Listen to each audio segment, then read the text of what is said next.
Olá! Imperialismo na África. Sabe o que isso tem a ver com a história do Tarzan? Já ouviu alguma coisa sobre isso? Qual a relação? Então vem que eu vou te explicar direitinho. Bom, a primeira coisa, o que é o imperialismo? Bom, é o domínio de um país sobre um território. Esse é basicamente o resumo. Pensando no caso da África, ela já vem sendo explorada desde o período, principalmente das grandes navegações, onde a costa africana foi toda identificada e explorada pelos europeus. Naquela época, principalmente, dois territórios, dois grandes reinos foram os principais personagens, Espanha e Portugal. Foi explorado, mas ficou mais na costa africana, na parte litorânea.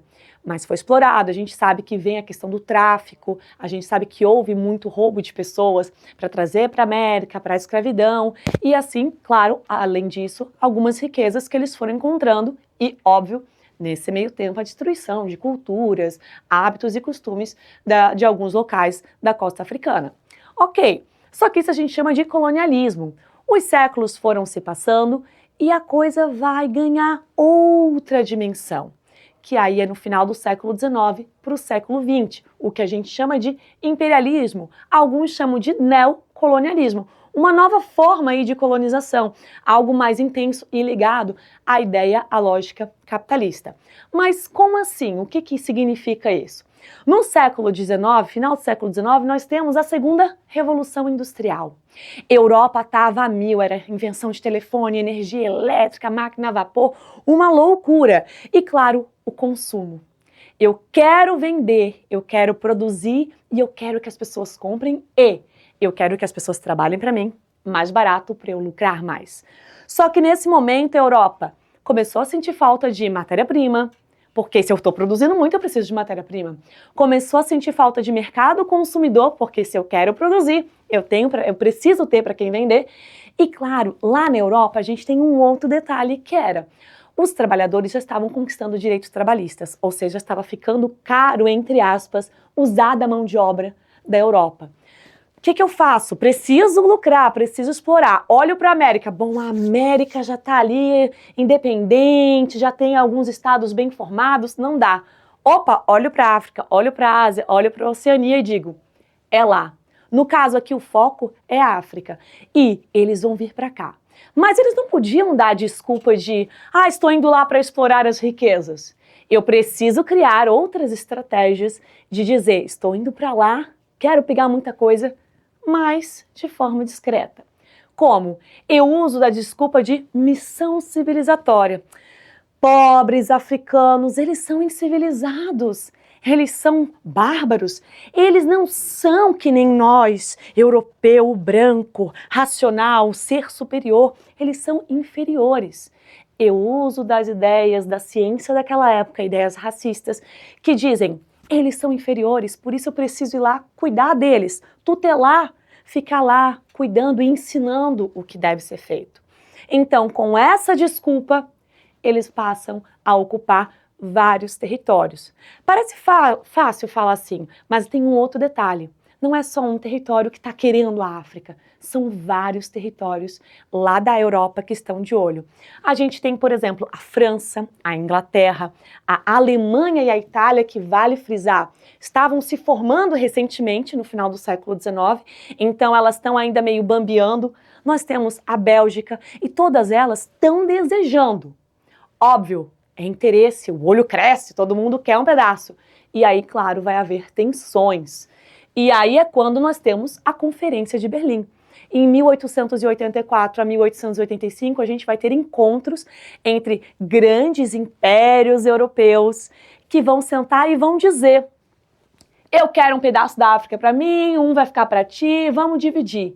Só tem um detalhe: nenhum estado africano ou nenhum líder dos estados africanos participavam.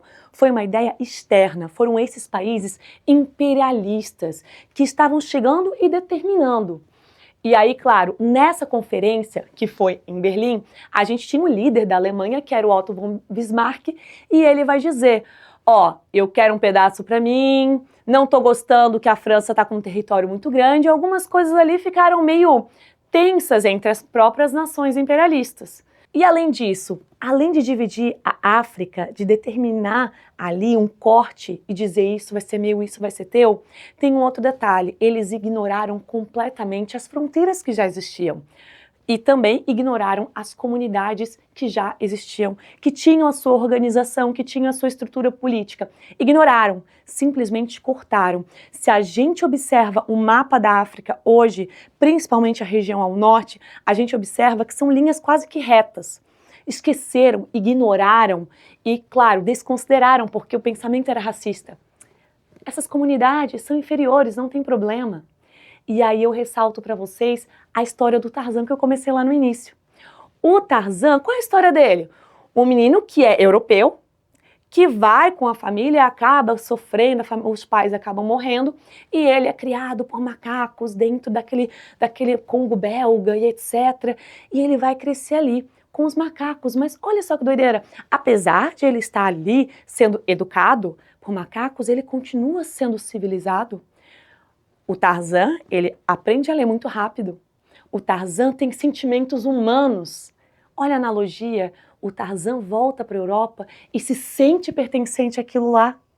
É a brincadeira, é aí uma analogia da época mesmo, querendo dizer, olha, o europeu é tão civilizado que mesmo em meio ao caos incivilizado que era a África, ele consegue se sobressair e dominar.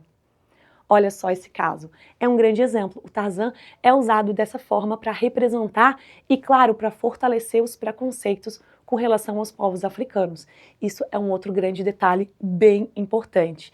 Então, eu desconsidero as culturas, eu desqualifico, eu crio estereótipos e eu enalteço o europeu. A partilha da África, ela gerou muitas tensões e, claro, as divisões. Um outro ponto de divisão bem importante é a questão do Congo belga. O Leopoldo II, ele foi um cara que marcou de uma forma tão violenta a história do Congo que vale a pena sempre sinalizar. Ele, usando essas teorias racistas e querendo dominar, explorar as riquezas, ele vai mutilar inúmeras crianças, porque o desejo era, vão buscar matéria-prima, vão trabalhar para mim, não fizeram o que eu mandei? Punição. Aqui, de novo, sem dó nem piedade. Por quê? Eu uso das teorias racistas. Eu posso fazer isso com eles. Eu estou querendo cuidar deles, ensinar a ser civilizado. Então eu posso fazer isso.